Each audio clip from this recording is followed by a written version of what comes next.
Dr. Patricia Chen's scalpel froze mid-incision, trembling against the fluorescent glare of Charlotte Presbyterian's operating room.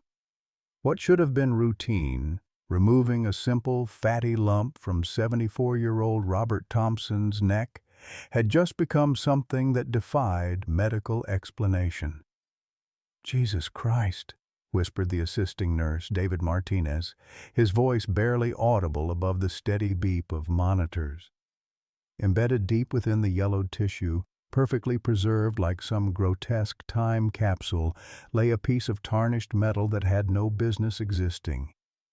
Dr. Chen's 15 years of surgical experience offered no framework for what she was seeing. It was a military dog tag, but the name etched into the metal wasn't Robert Thompson's. Parker Michael J. stared back at her from the specimen dish, along with a blood type and religious preference that belonged to a completely different man. "Someone get Dr. Harrison in here," Chen commanded, her voice tight with controlled panic. "And call the family.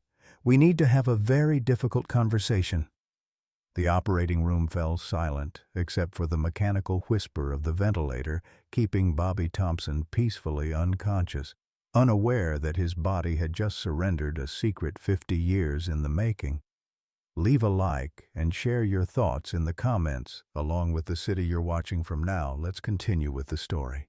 Robert Bobby Thompson had been touching that lump every morning for 28 years. Same ritual, same spot on his left collarbone, fingers tracing the hardened mass that had grown from pea-sized to something resembling a small orange. This particular Tuesday morning in October felt different, though he couldn't articulate why. The autumn air carried a chill that seemed to settle directly into his bones, making the lump ache in ways it hadn't before. "You're fidgeting again," Linda observed from across their kitchen table, not bothering to look up from her crossword puzzle. 46 years of marriage had taught her to recognize every one of his nervous habits. Her salt and pepper hair caught the morning light streaming through their modest ranch home's windows. 7 letters for burden carried too long. Bobby's coffee mug paused halfway to his lips, the ceramic suddenly feeling heavier than it should. "Baggage," he muttered, though the word felt inadequate for what he'd been carrying. Linda's sharp blue eyes finally lifted from the puzzle, studying her husband with the clinical precision she'd once reserved for her elementary school students. At 71, Linda Thompson remained sharp as the day Bobby had met her at a church social in 1978, 3 years after his return from Korea. She'd been 25 then, patient enough to see past his silences and stubborn enough to love him through them.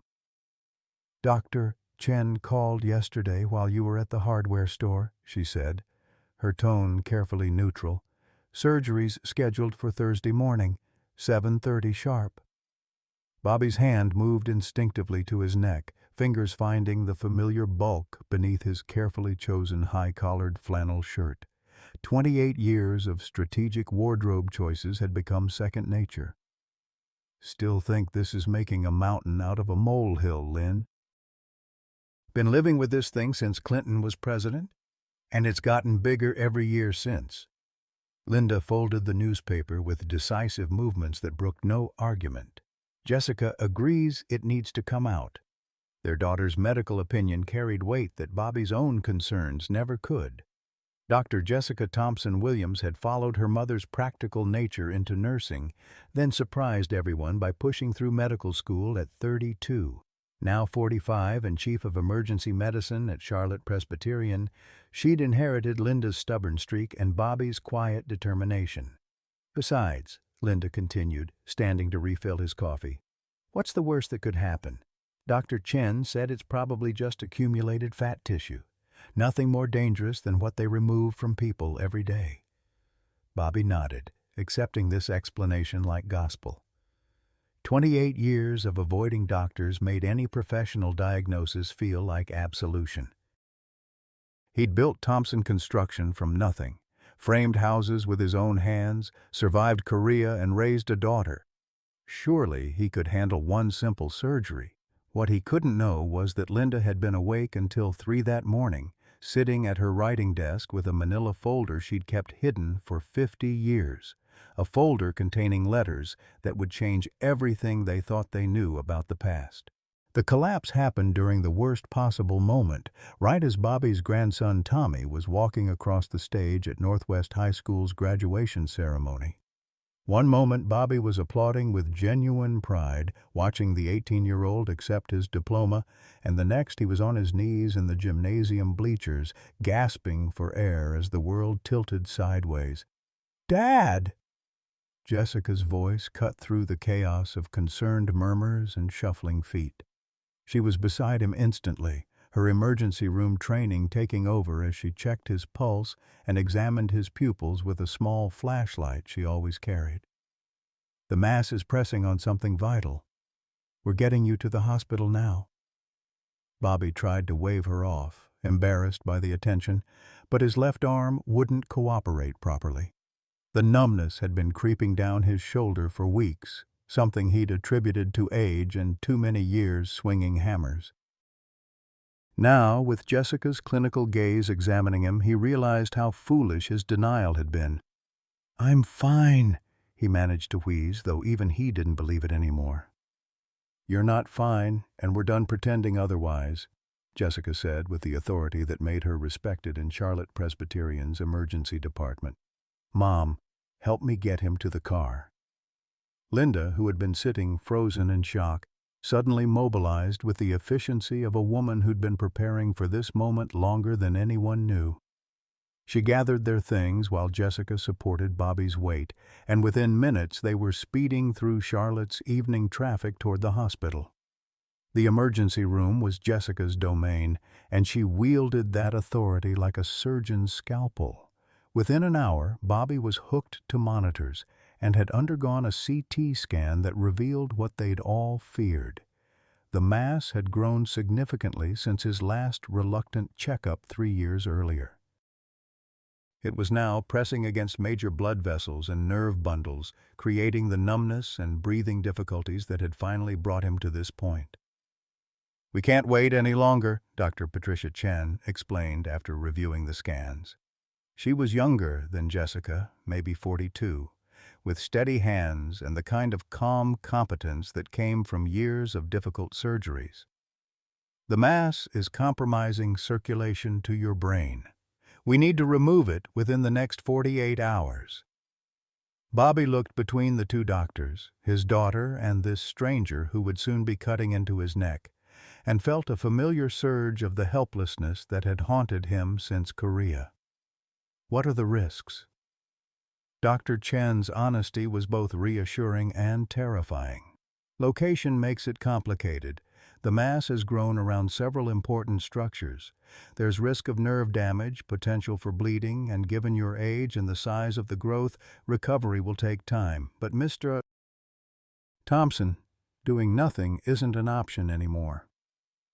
That night, alone in the pre-surgical room while Linda filled out paperwork and Jessica handled the medical logistics, Bobby finally allowed himself to confront the fear he'd been carrying alongside the physical burden. The lump hadn't just been growing larger, it had been growing heavier, as if accumulating more than just tissue over the decades. He thought about Korea, about the friends who hadn't made it home, about the Purple Heart gathering dust in his bedroom drawer because he'd never felt worthy of wearing it. He thought about Mickey Parker, his best friend from basic training, who died in Bobby's arms during a Chinese offensive in 1951. Mickey, who'd been 19 years old and talked constantly about the girl he was going to marry when he got home. The memory of that day still woke Bobby in cold sweats sometimes. The mortar attack, the chaos, the way Mickey had looked at him with those frightened brown eyes and whispered, "Tell Dolores I tried to make it back to her." Then nothing, just the weight of his friend's body and the impossible journey back to American lines. Bobby had received the Purple Heart for that action, for bringing Mickey's body home under enemy fire. But what the citation didn't say was how Bobby had failed in the moment that mattered most, how he'd frozen when Mickey needed him, how he'd been too slow, too scared, too human. "You're thinking about Korea again," Linda said quietly from the doorway. She'd developed an uncanny ability to read his silences over the years.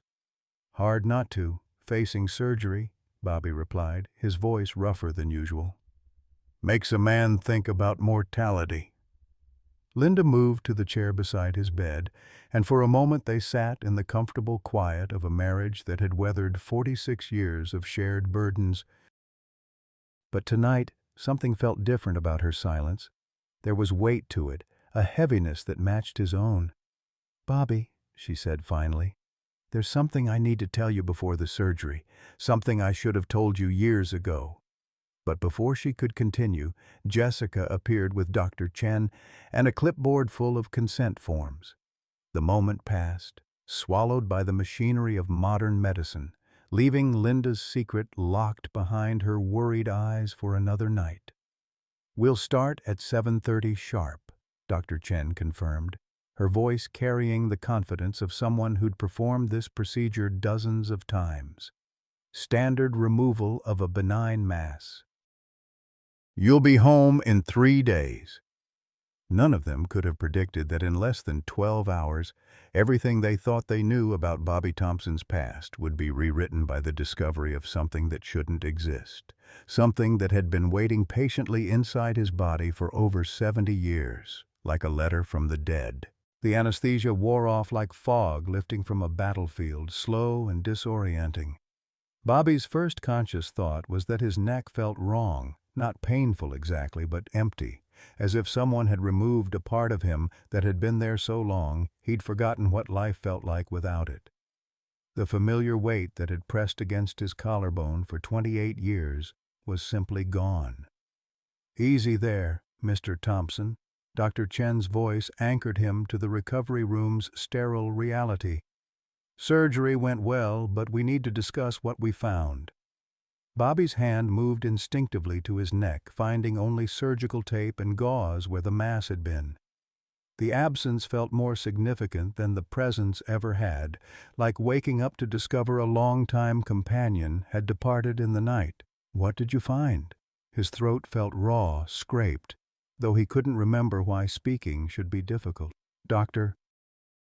Chen exchanged a glance with Jessica, who stood beside the bed looking more shaken than Bobby had ever seen her. In 15 years of emergency medicine, his daughter had developed an unflappable professional demeanor, but something had clearly broken through her clinical armor. "Dad?" Jessica began, then stopped, seeming to search for words that didn't exist. There was something inside the mass, something that, well, it doesn't make medical sense. Dr. Chen placed a small specimen container on the bedside table. Inside, nestled in medical gauze, lay a piece of tarnished metal that made Bobby's world stop spinning. "Do you recognize this?" Dr. Chen asked gently. Bobby stared at the dog tag, his vision blurring as 7 decades collapsed into a single moment of impossible recognition. The name etched into the metal hit him like incoming artillery, sudden, devastating, reshaping the landscape of everything he thought he knew. "Mickey," he whispered. Mickey Parker. The name felt foreign on his lips. Unused for so many years, it had become like a prayer spoken only in silence. Mickey Parker. His best friend from basic training, Mickey Parker, who died in his arms during a Chinese assault on Hill 255 in November 1951. Mickey Parker, who'd been buried with full military honors in a cemetery Bobby had never been able to bring himself to visit. "You know him," Jessica said. It wasn't a question. "He's been dead for 73 years, Bobby replied, his voice steady despite the tremor that had taken hold of his hands. "I held him while he died. I carried his body back to our lines." Dr. Chen leaned forward, her expression mixing professional curiosity with human concern. "Mr. Thompson, this dog tag was embedded in living tissue. It's been inside your body for decades. The tissue formation around it suggests it's been there since the original trauma that created your mass." Bobby closed his eyes, trying to reconcile the impossible with the evidence lying before him. The recovery room seemed to fade away, replaced by the frozen hills of Korea, the smell of cordite and death, the weight of Mickey's body in his arms as he stumbled through enemy fire. "That's not possible," he said. But even as the words left his mouth, he was remembering details he'd spent 7 decades trying to forget. The explosion that had thrown him backward, the moment of unconsciousness before he'd found Mickey wounded beside him, the chaos of the retreat, the blood, the way Mickey's dog tags had been torn loose during the attack. "Mr. Thompson," Dr. Chen continued carefully, "when severe trauma occurs, sometimes foreign objects can become embedded in tissue. The body forms a protective capsule around them. Over decades, other tissue can grow around that capsule, creating exactly what we removed from your neck." Jessica moved closer, her medical training warring with her role as his daughter. "Dad, this means Mickey Parker's identification was inside you during the original injury. You would have been close enough during the explosion for his tags to become embedded in your wound." "But he died," Bobby insisted, though the certainty that had sustained him for 73 years was cracking like ice in spring thaw. "I watched him die. I brought his body home." "Did you see him pronounced dead by a medic?" Dr. Chen asked. "Were you conscious for the entire evacuation?" Bobby opened his mouth to answer, then closed it. The memories of that day had always been fragmented, distorted by pain and shock and what would later be called post-traumatic stress. He remembered Mickey's weight, the blood, the terrible stillness. But the details after that, the medical tent, the morphine they'd given him for his own wounds, the official reports, all of that existed in a morphine-hazed blur. "I was injured too," he admitted slowly. "Shrapnel in my back and shoulder. They gave me morphine at the aid station. Everything after that is—" he gestured helplessly. "Fuzzy." "Dad, what if Mickey didn't die that day?" Jessica asked gently. "What if he was unconscious, like you were? What if he was evacuated while you were sedated?" The possibility hit Bobby like a physical blow. 73 years of carrying Mickey's death like a stone in his chest. 73 years of survivor's guilt that had shaped every decision, every relationship, every moment of his life. What if it had all been based on a misunderstanding born in the chaos of war and the fog of trauma? "They would have notified me," he said, but the protest sounded weak even to his own ears. "His family would have known. I would have heard something." But even as he spoke, Bobby was remembering the confusion of those days, the way units were scattered and reformed, the way paperwork got lost in the machinery of war. He was remembering his own evacuation to a hospital in Japan, then to California, then the long journey home to a country that seemed alien after Korea's brutal landscape. Dr. Chen cleared her throat softly. "Mr. Thompson, I think we need to do some research. Military records from that era are available now, digitized and searchable. If Michael Parker survived that battle, there would be documentation." Bobby stared at the dog tag, this impossible messenger from a past he thought he understood. Mickey's identification, preserved inside his own body, like a secret his flesh had been keeping from his mind. The weight he'd carried in his neck for 28 years suddenly made terrible, beautiful sense. "Find him," he said, his voice barely above a whisper. "If there's any chance Mickey's alive, find him." What Bobby didn't know was that Linda had been standing outside the recovery room door for the past 10 minutes, a manila folder clutched to her chest, listening to her husband discover the truth she'd been keeping from him for over 50 years. Jessica disappeared into the hospital's administrative maze with the determination of someone accustomed to cutting through medical bureaucracy. Within hours, she'd contacted the National Personnel Records Center in St. Louis, accessed digitized Korean War databases, and pulled strings with colleagues who specialized in military medical history. The search for Michael Parker consumed her with an intensity that surprised even her. By evening, she returned to Bobby's room with a thick folder of photocopied documents and an expression that mixed triumph with something darker. Perhaps the weight of carrying information that would reshape her father's understanding of his entire life. "I found him," she said simply, settling into the chair beside his bed. "Dad, Mickey Parker didn't die in Korea." Bobby's world tilted off its axis for the second time in 12 hours. "That's impossible. According to military records, Private Michael James Parker was listed as missing in action after the engagement at Hill 255 on November 15, 1951. Not killed in action. Missing." Jessica opened the folder with clinical precision. He was reclassified as a prisoner of war in March 1952 after intelligence reports confirmed American soldiers were being held in Chinese camps near the Yalu River. The words hit Bobby like incoming artillery. MIA, POW, not dead, never dead. 73 years of carrying Mickey's death, 73 years of survivor's guilt, 73 years of believing he'd failed his best friend, all of it built on a foundation of military paperwork and traumatic misunderstanding. "Where is he?" Bobby's voice came out as a croak. "That's where it gets complicated." Jessica turned to another document.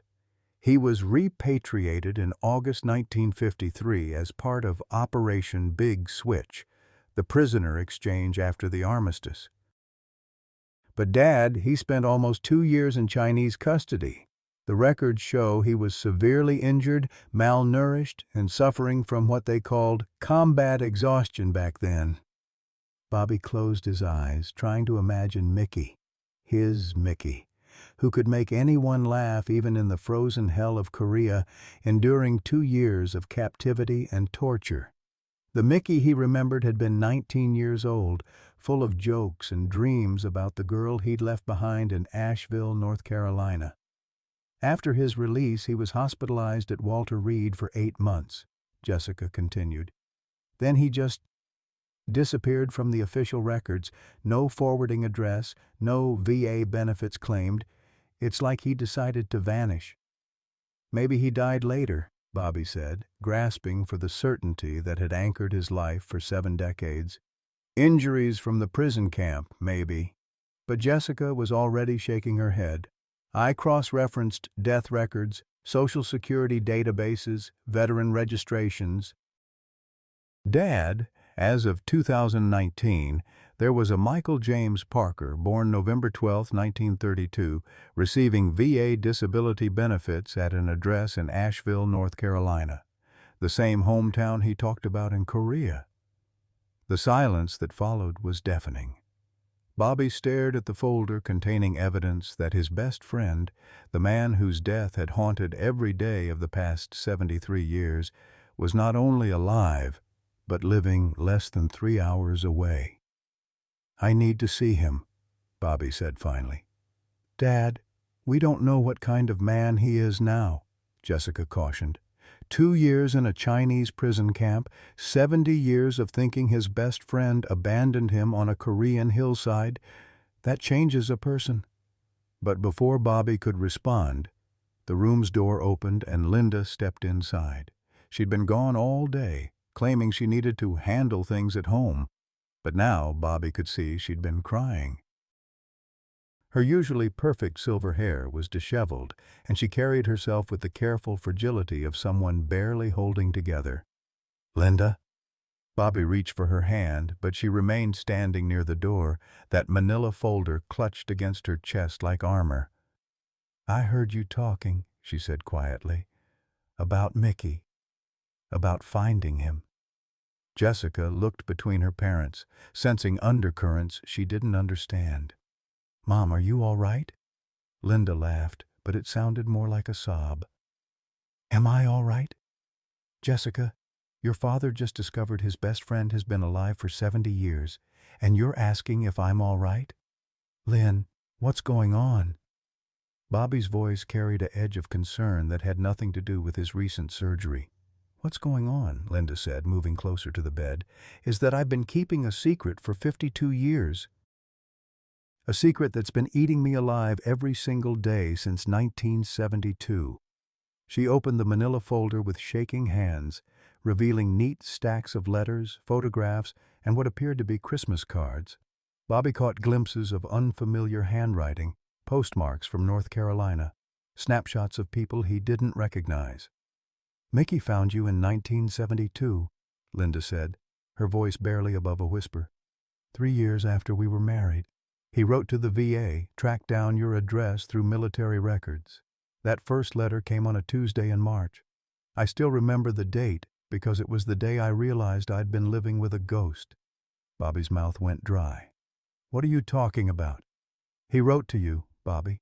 For 20 years, he wrote you letters, birthday cards, Christmas greetings, updates about his life. He got married in 1975 to a woman named Dorothy. They had 3 children.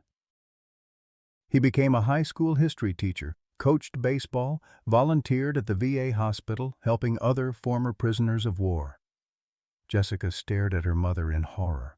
Mom, you kept letters from Dad? For 50 years?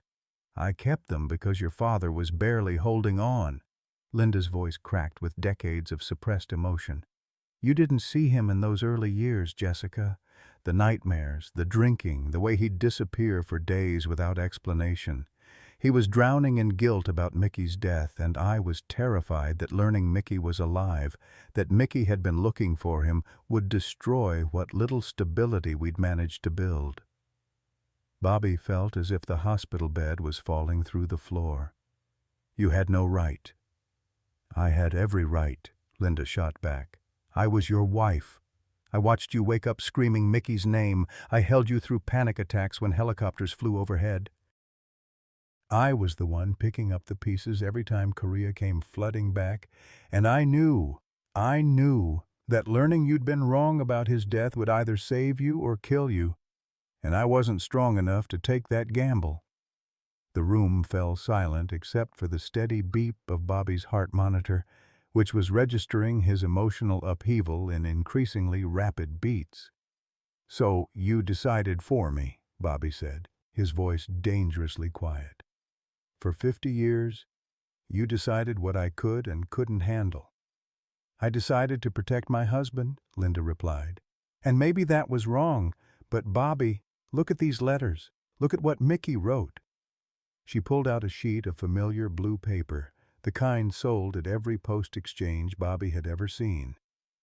The handwriting was careful, methodical, like someone who'd learned penmanship in a one-room schoolhouse. Dear Bobby, she read aloud, I don't know if this letter will reach you, but I had to try. I've been thinking about Hill 255 every day for 21 years, wondering if you made it out alive, wondering if you think I abandoned you when the Chinese overran our position.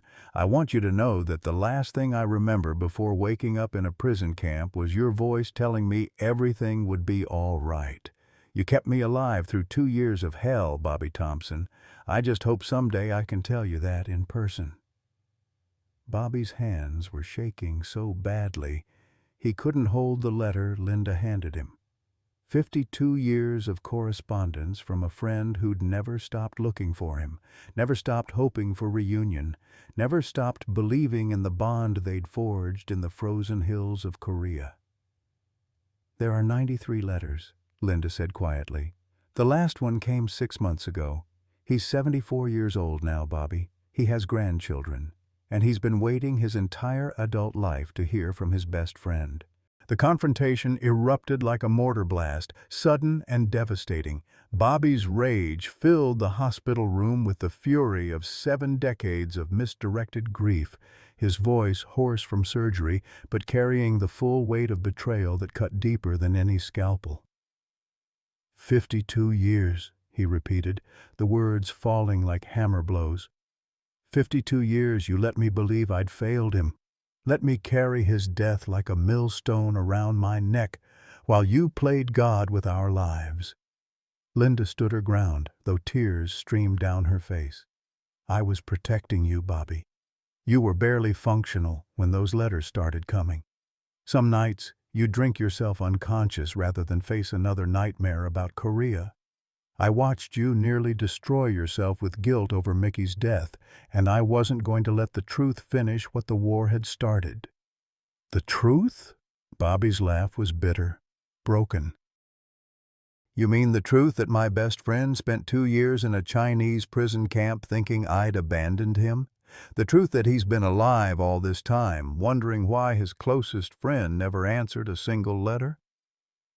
Jessica moved between her parents, her medical training taking over as she watched Bobby's heart rate spike dangerously on the monitor. "Dad, you need to calm down. Your blood pressure—" "Don't tell me to calm down!" Bobby's voice cracked with emotion. "My wife has been lying to me for our entire marriage. My best friend thinks I abandoned him 70 years ago.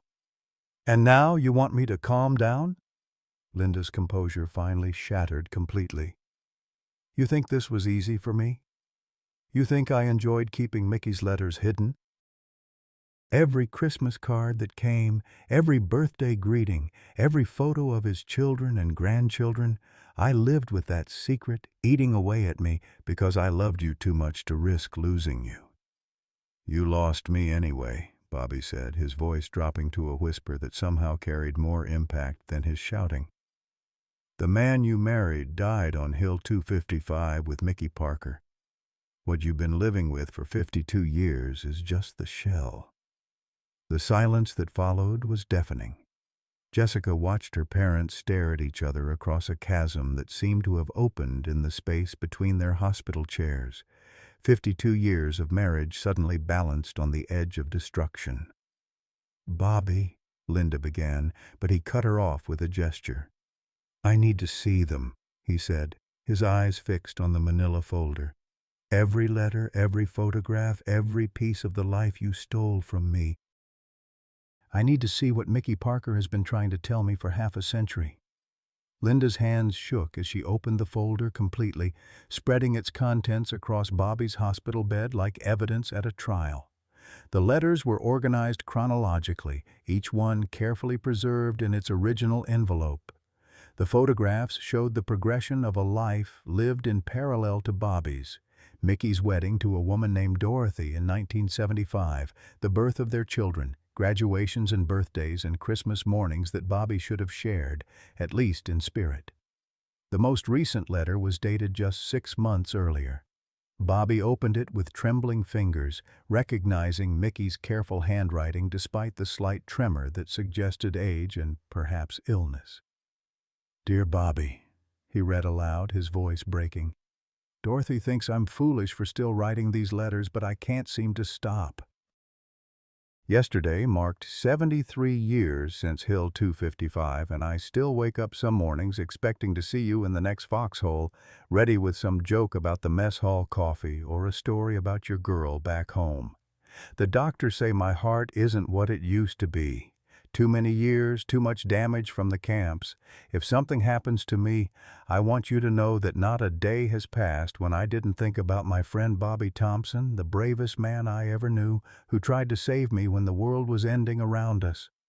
Bobby's hands were shaking so violently he couldn't continue reading. Jessica took the letter gently, her own voice thick with emotion as she read Mickey's final paragraph. "I'm including my address and phone number again, though I know you probably threw this letter away like all the others. But if by some miracle you're reading this, if you're still out there, I want you to know that Hill 255 wasn't your fault.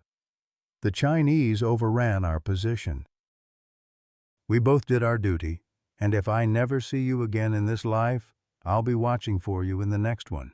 Your brother in arms, Mickey Parker." The weight of 73 years of misunderstanding settled over the room like a shroud.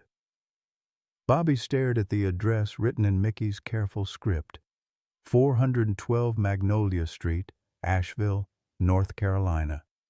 Less than 3 hours from Charlotte. a distance that could have been crossed in an afternoon but had remained unbridgeable because of secrets and good intentions gone wrong. "He's been 3 hours away," Bobby whispered. "All this time, 3 hours away." "Bobby, please." Linda reached for his hand, but he pulled away. "I know I was wrong. I know I should have told you years ago. But you have to understand." "I understand that you made a decision that wasn't yours to make," Bobby said, his voice deadly quiet. "I understand that Mickey Parker has spent 73 years thinking his best friend didn't care enough to respond to a single letter. I understand that because of your choice, a good man has lived with that abandonment his entire adult life." Linda collapsed into her chair as if Bobby's words had physically struck her. "I thought I was saving you." "You were saving yourself," Bobby replied. "You were so afraid of losing the version of me you could manage that you denied me the chance to find out who I might have been with the truth." Jessica stood frozen between her parents, watching 46 years of marriage crumble in real time. The monitors around Bobby's bed registered his emotional distress in urgent beeps and flashing numbers, but none of them paid attention to the medical warnings. "What happens now?" Jessica asked quietly. Bobby looked at his daughter, then at his wife, then at the address written in Mickey Parker's handwriting. The decision crystallized in his mind with the clarity that sometimes comes in moments of absolute crisis. "Now I call Mickey Parker," he said, reaching for the bedside phone.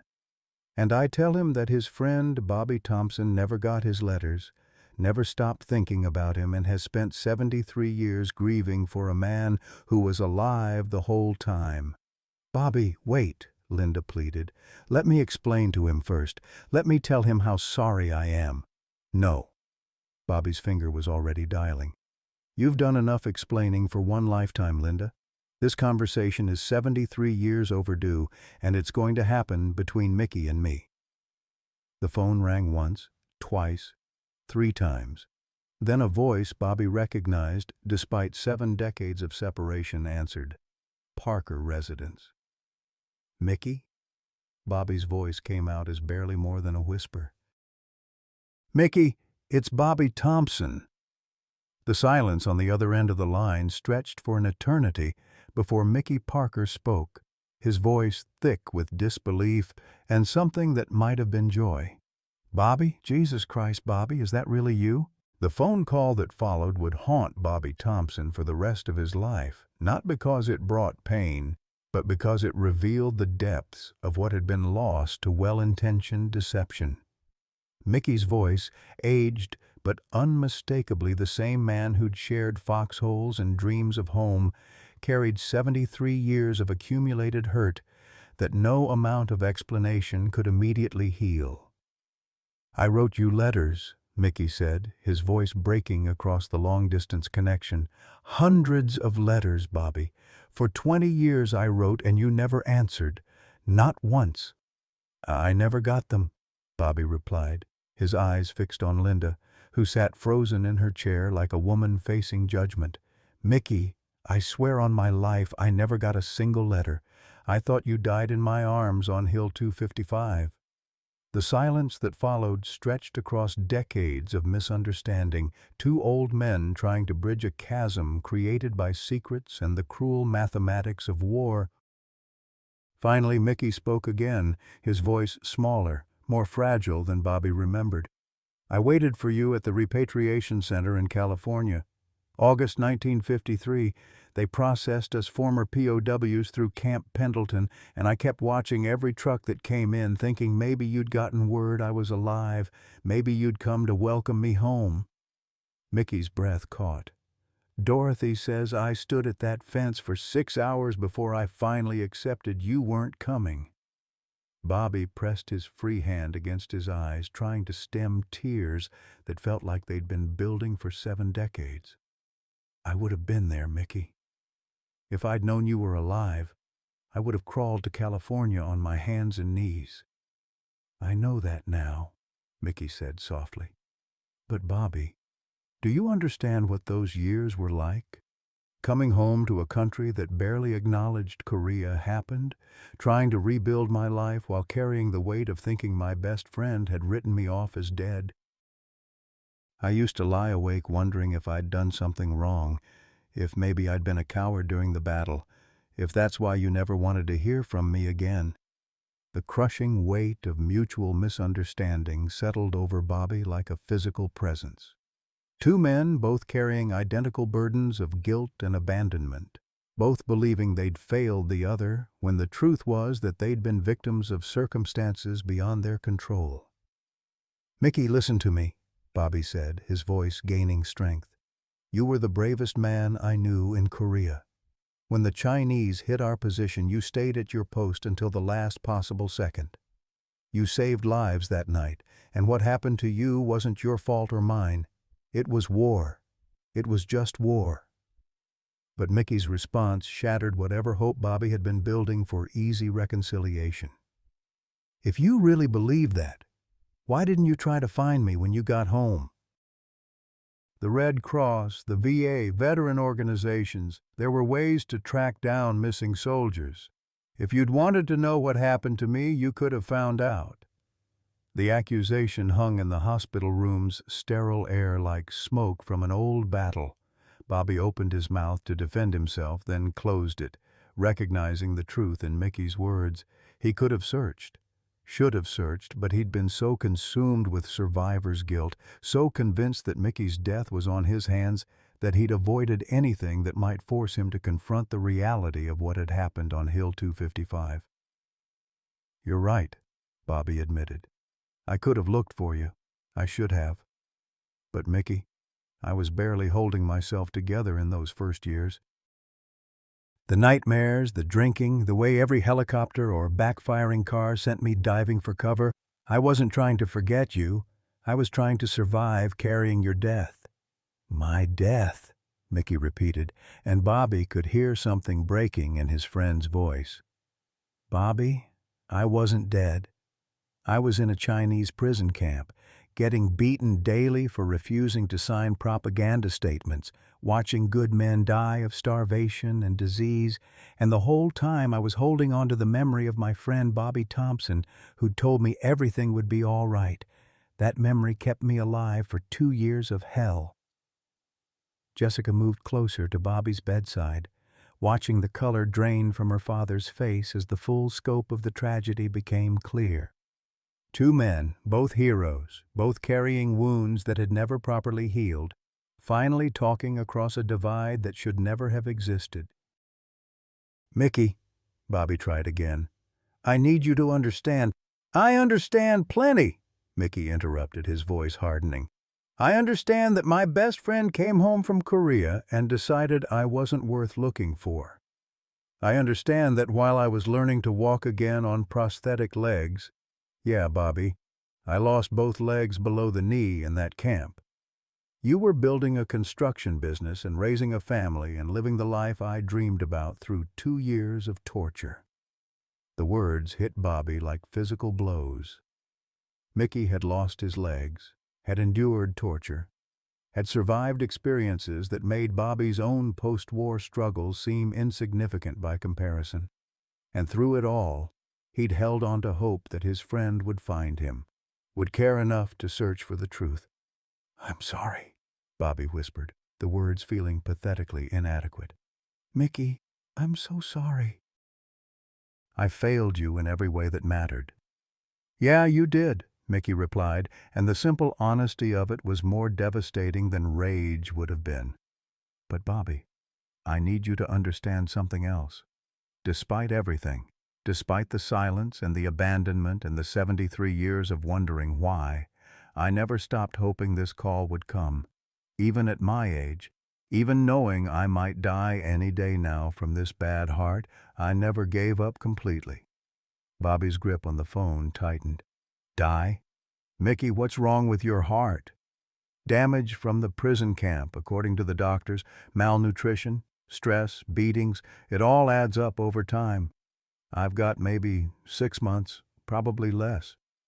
Mickey's voice carried the matter-of-fact tone of a man who'd made peace with mortality.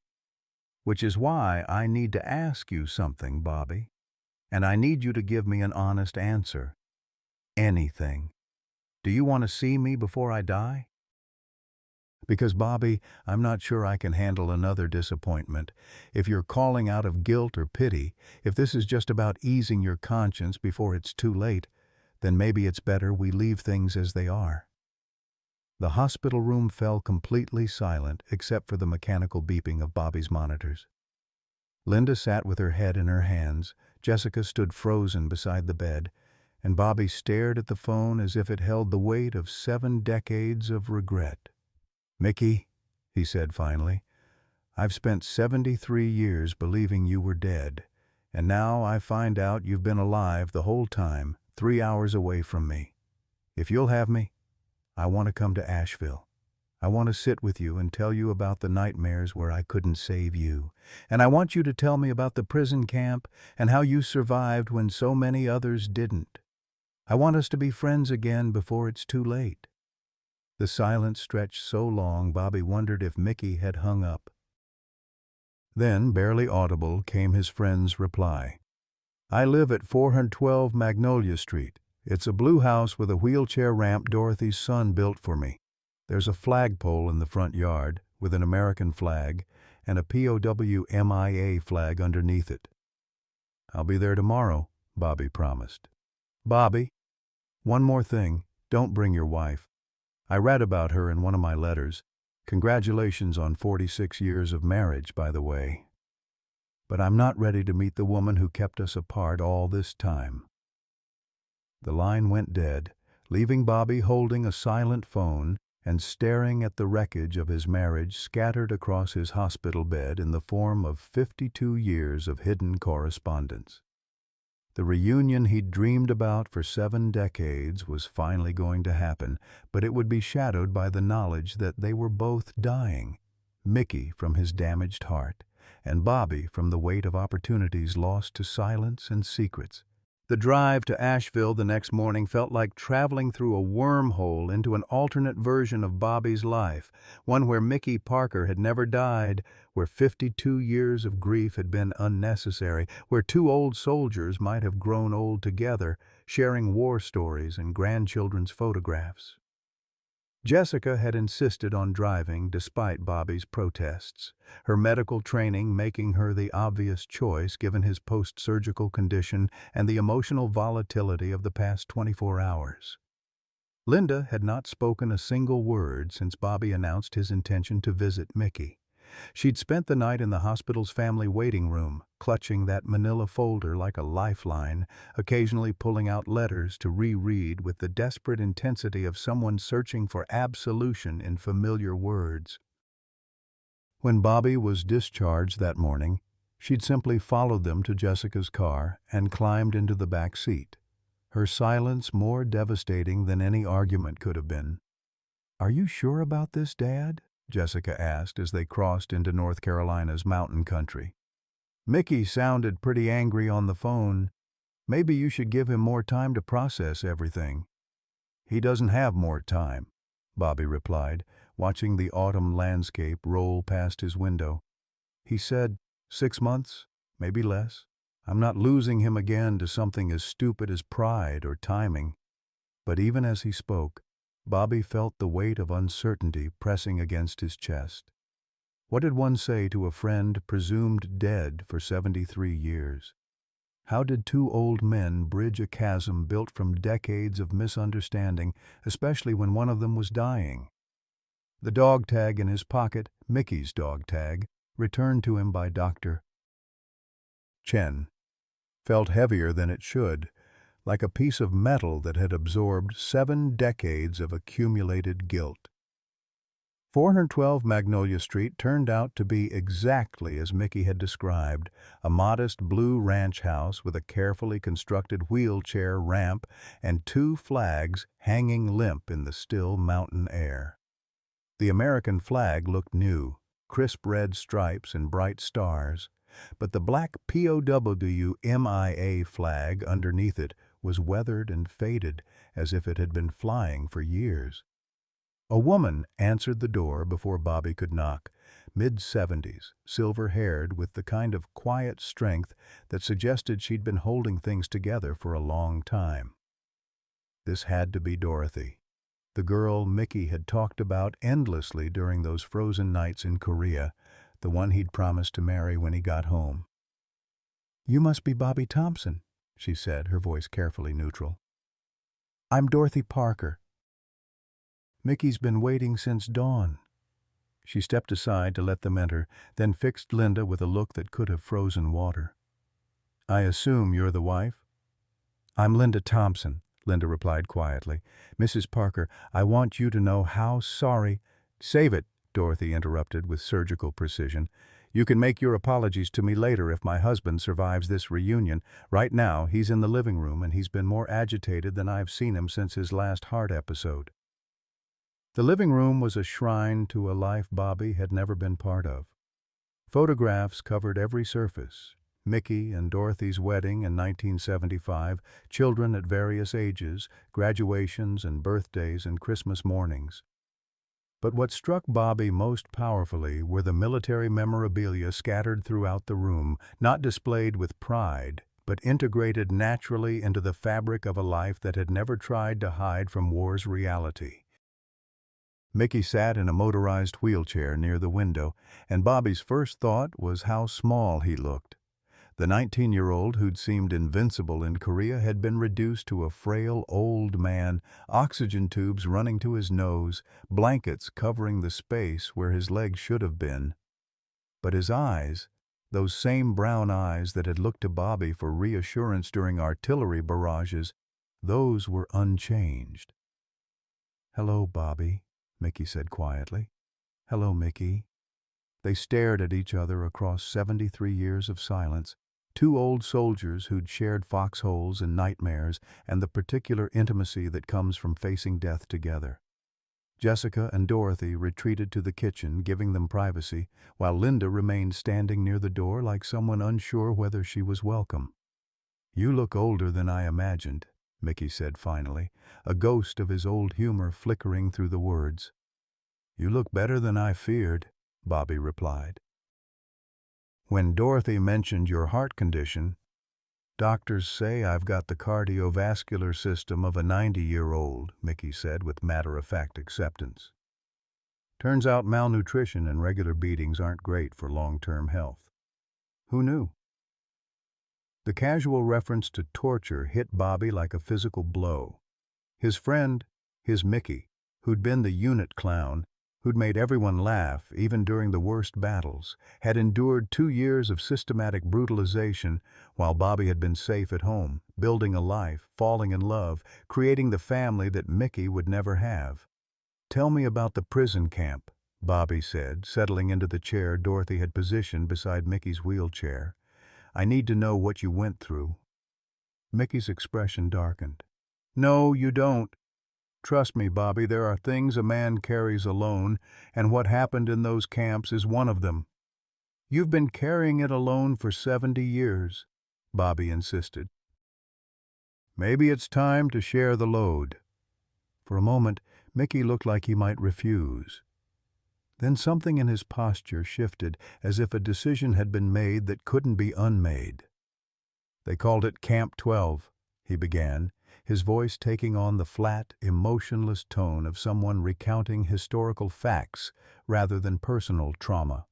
"North of the Yalu River, built specifically for American POWs. The Chinese had theories about breaking Western soldiers, turning us into propaganda tools. They were very systematic about it." Bobby listened in horror as Mickey described 2 years of calculated brutality. Daily interrogation sessions designed to break down individual identity, forced participation in self-criticism sessions where prisoners were required to confess imaginary crimes against the Chinese people, deliberate starvation used as psychological warfare. "The worst part wasn't the physical abuse," Mickey continued, his gaze fixed on something beyond the window. "It was the way they tried to convince us that America had forgotten us, that our families had moved on, that nobody was coming to get us. They'd show us forged letters, supposedly from home, telling us our girlfriends had married other men, our parents had given up hope. But you didn't believe them, Bobby said. Mickey turned to look at him directly. I believed them about everyone except you. I held on to the memory of Bobby Thompson telling me everything would be all right. And that kept me sane when nothing else could. Even when they broke my legs with rifle butts, even when they made me watch other prisoners die from diseases that could have been treated with basic medicine, I knew that somewhere Bobby Thompson was alive and would find a way to get me home. The weight of that faith, 73 years of unwavering belief in a friendship that had been severed by circumstances beyond anyone's control, settled over Bobby like a crushing burden. Mickey had survived hell by believing in him, had endured torture by holding on to the memory of their bond, had come home expecting to find his best friend waiting. Instead, he'd found silence. Decades of silence that had transformed faith into abandonment, hope into bitter disappointment. "Mickey," Bobby began, but his friend held up a trembling hand. "There's something else you need to know," Mickey said. "Something I've never told anyone, not even Dorothy." Bobby waited, sensing they were approaching the heart of something that had been festering for 7 decades. The day they finally released us, August 1953, they gave us back our personal effects, whatever had survived 2 years of confiscation and processing. Most guys got nothing. Photos destroyed, letters burned, anything that connected them to home deliberately eliminated. Mickey reached into his shirt pocket and withdrew something wrapped in tissue paper. His hands shook as he unwrapped it, revealing a single dog tag, tarnished, dented, but unmistakably Bobby's identification. "They gave me this," Mickey said, his voice breaking. "Your dog tag, Bobby. I'd been carrying it since Hill 255, grabbed it when I was trying to help you during the attack. The Chinese had kept it all those years, and when they finally decided to let us go, they handed it back like it was some kind of joke." Bobby stared at his own name etched in metal, the twin to the tag that had been growing inside his neck for 70 years. 2 pieces of identification, separated by war and circumstance, each carried by the wrong man through decades of misunderstanding. "I've been holding on to it ever since," Mickey continued, "waiting for the chance to give it back to you. It's been my anchor, Bobby, physical proof that you were real, that our friendship mattered, that maybe someday—" He couldn't finish the sentence, but he didn't need to. Bobby understood. Mickey had carried Bobby's dog tag the same way Bobby had unknowingly carried Mickey's, as a talisman, a connection to a bond that had defined both their lives even when they thought it was broken forever. "We've been carrying each other all this time," Bobby whispered, taking his own dog tag from Mickey's trembling hands. "Even when we thought the other was gone, we've been carrying each other." The exchange of dog tags happened in complete silence, 2 pieces of tarnished metal passing between weathered hands like sacred relics. Bobby placed Mickey's identification around his friend's neck with the reverence of a military honor ceremony, while Mickey returned the favor, his arthritic fingers struggling with the chain but refusing help.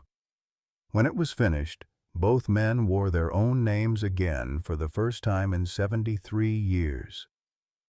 "There," Mickey said, his voice thick with emotion. "Now we're whole again." But even as he spoke, Bobby could see the toll the reunion was taking on his friend.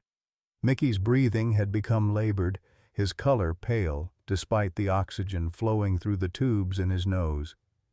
Dorothy appeared from the kitchen as if summoned by some internal alarm, moving quickly to check Mickey's pulse and adjust his medication. "That's enough for today," she said firmly, but Mickey waved her away. "I'm fine, Dorothy."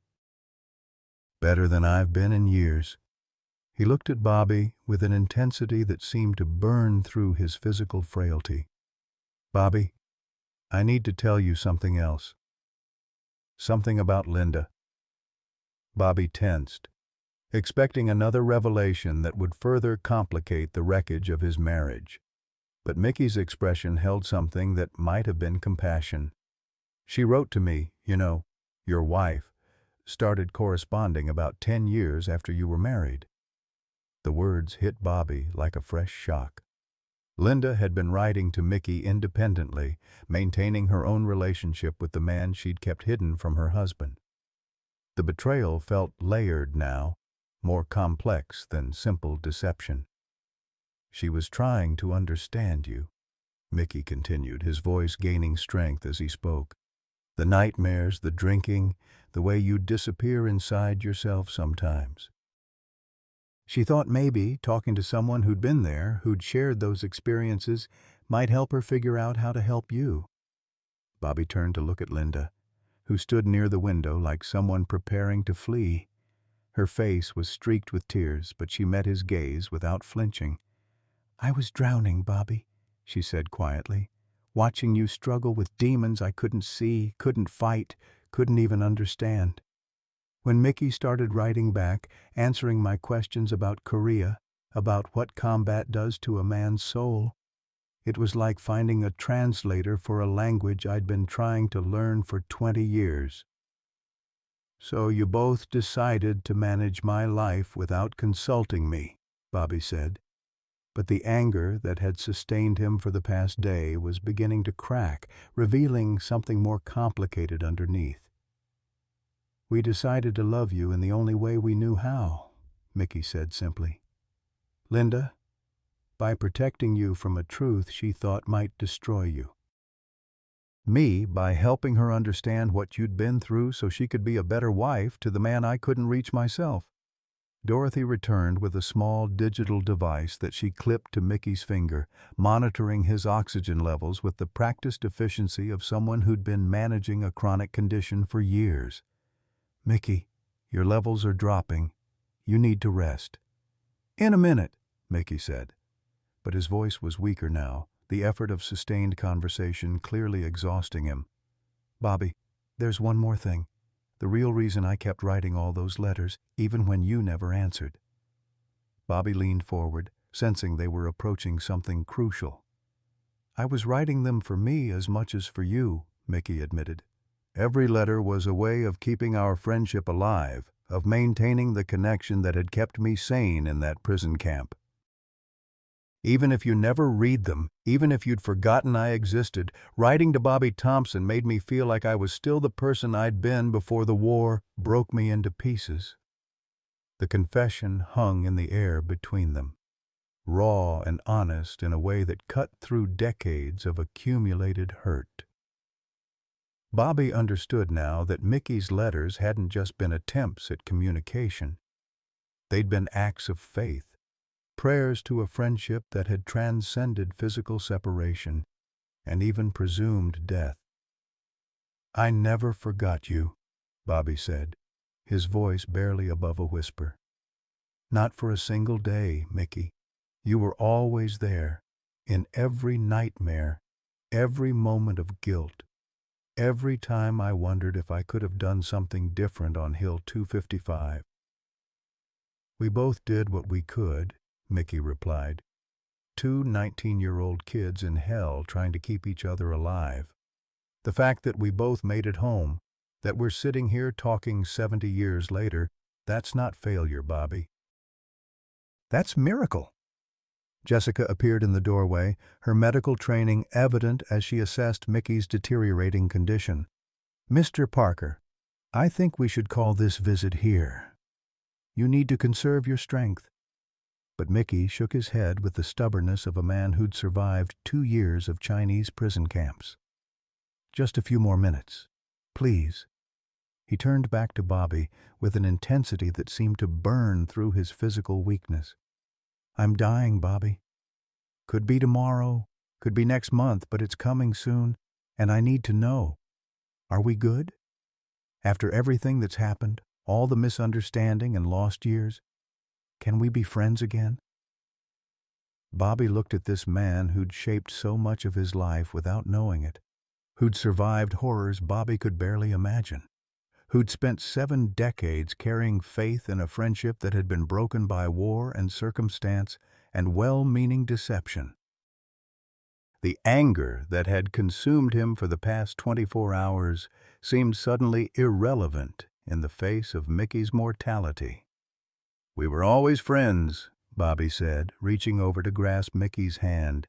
"Even when we thought the other was dead, even when we were carrying each other's guilt, we were always friends." Mickey's grip was surprisingly strong despite his frailty.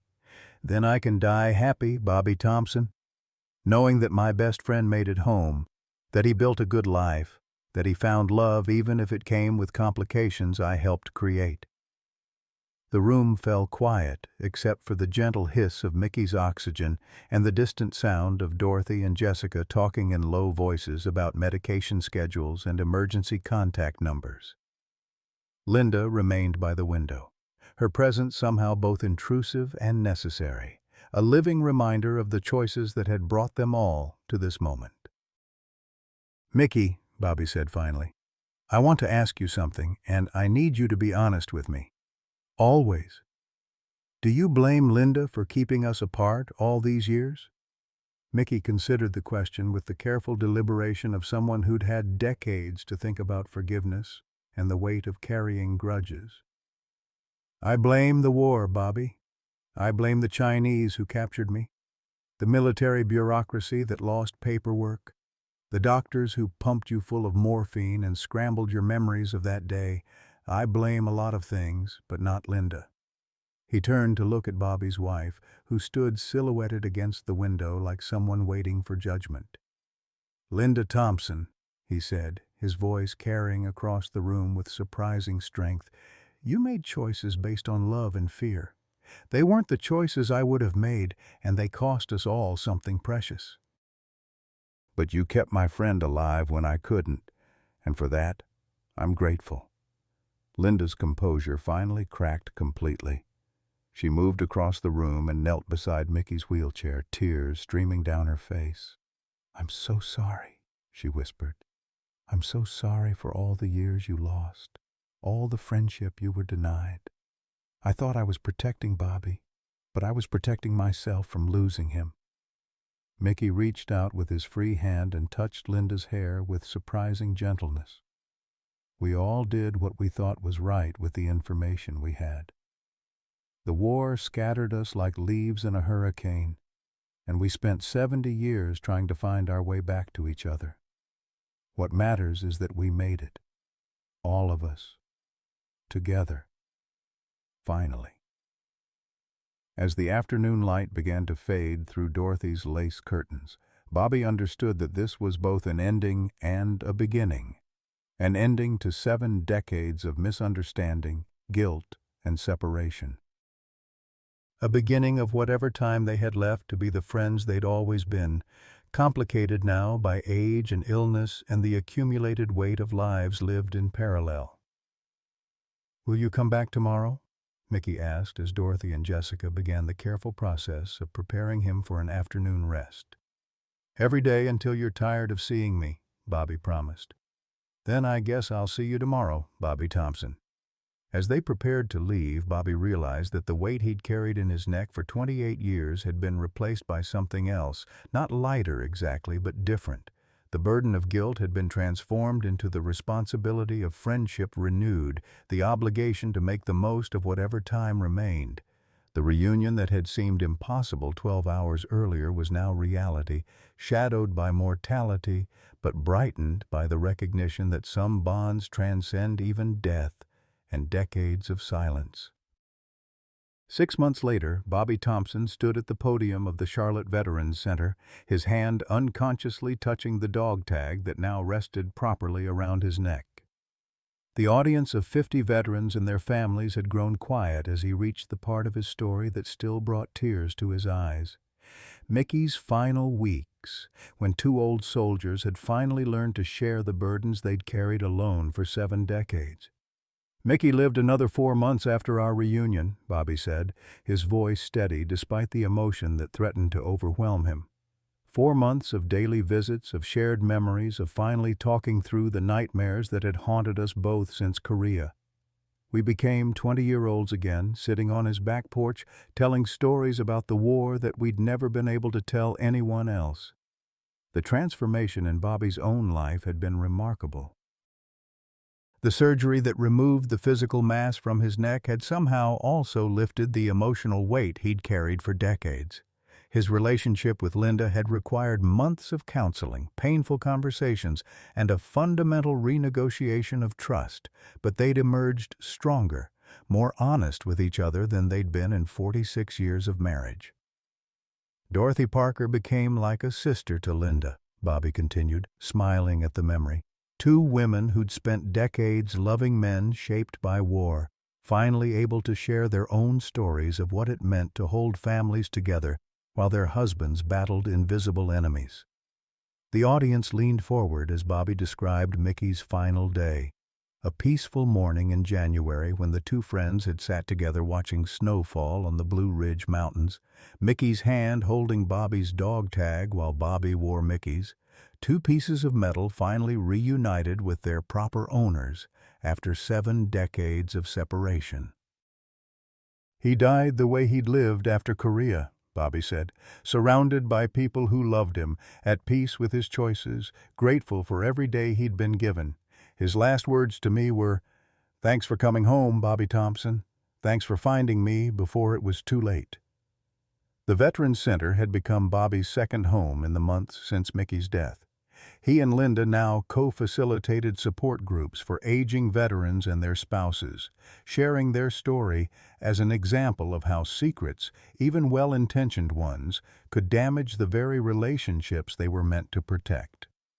The Thompson-Parker case had been written up in medical journals, but for Bobby, the real importance of their story lay in its power to help other couples bridge the gaps that war and time had created between them.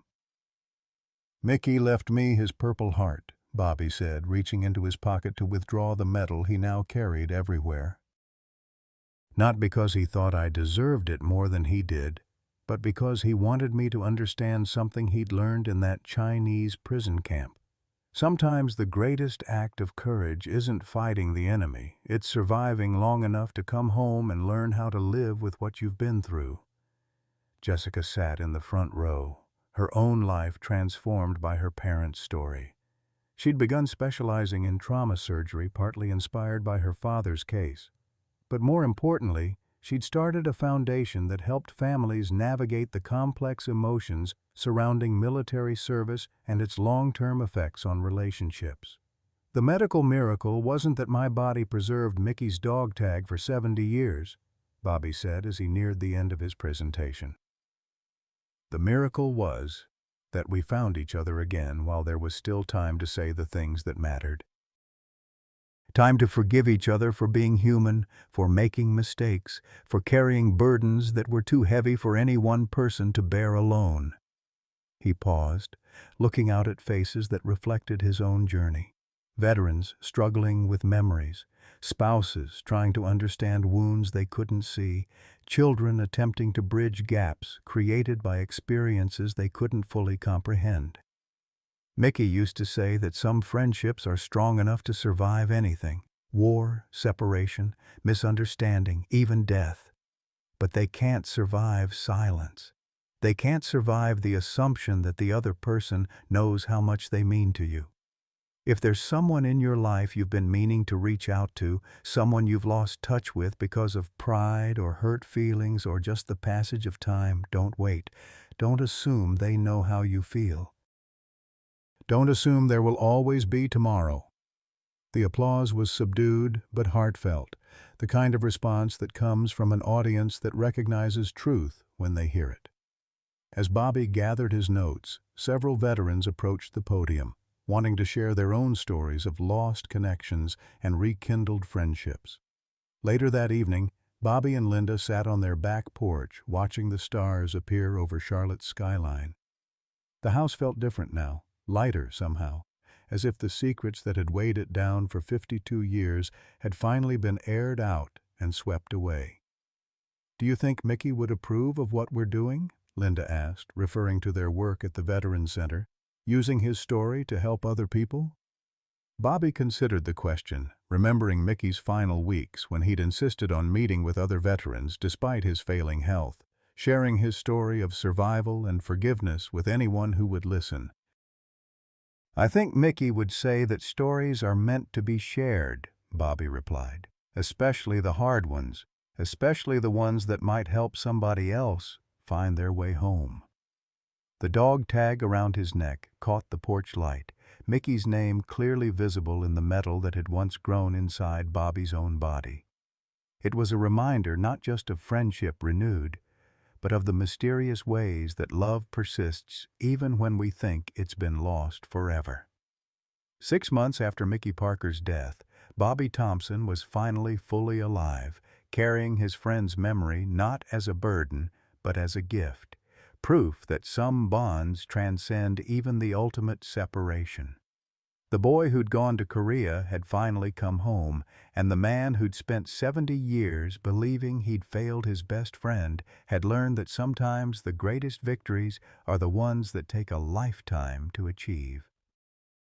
In the distance, a church bell chimed 10 o'clock and Bobby smiled, remembering how Mickey used to joke that time was the only thing you couldn't stockpile for winter. They'd run out of time, but they'd made the most of what they'd had, and in the end, that was enough. That was everything. Message for American seniors. 200 words. Bobby Thompson carried his best friend's dog tag inside his body for 70 years, never knowing it was there, just like he carried guilt, regret, and unfinished love that had been buried so deep he'd forgotten what life felt like without that weight. When doctors finally discovered Mickey Parker's identification during routine surgery, it unlocked a truth that transformed everything. His friend wasn't dead, had been searching for him for decades, and had spent a lifetime believing Bobby had abandoned him. Their reunion came with just months to spare before Mickey's death, but those final conversations healed wounds that had festered for 7 decades. This story reminds us that it's never too late for the conversations that matter, never too late to bridge gaps created by time and misunderstanding.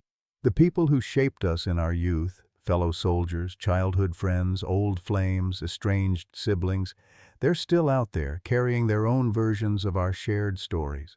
Some friendships are strong enough to survive anything except silence. Don't wait for a medical miracle to reconnect with someone who mattered.